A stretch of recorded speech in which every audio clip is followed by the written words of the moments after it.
अस्सलाम वालेकुम रहमतुल्लाहि व बरकातहू। ये मोहम्मद शकील साहब हैं जी, मेरे भाई हैं, मोहतरम है मेरे। आए तो पेशेंट थे लेकिन इन्होंने कमाल कर दिया। ये मेरे लिए वजीराबाद से ना गिफ्ट लेके आए हैं।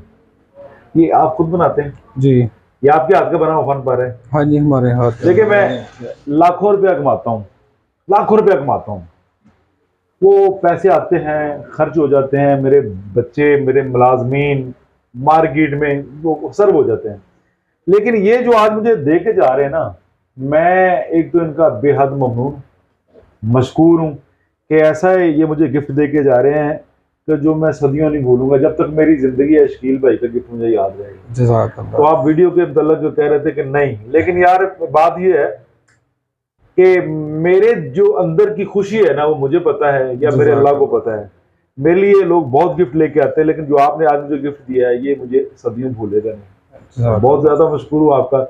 खुश रहिए, तंदुरुस्ती अल्लाह आपको दे। इनको स्पाइन का कोई इशू आ रहा था, सही। तो बेहतर है जी, इंशाल्लाह बेहतर है, काफ़ी बेहतर है पहले से। अल्लाह आपको मजीद तरक्कियां दे, तंदुरुस्तियां दे। ये अपने फन के शाहकार हैं जी। अल्लाह पाक ने इनको बड़ा बहुत ज़्यादा फन दिया है। ये मेरे लिए खसूसी ने गिफ्ट लेके आए हैं। शकील भाई बहुत मेहरबानी, बहुत शुक्रिया, थैंक यू। जीते रहिए, खुश रहिए, अल्लाह आपको तंदुरुस्ती दे।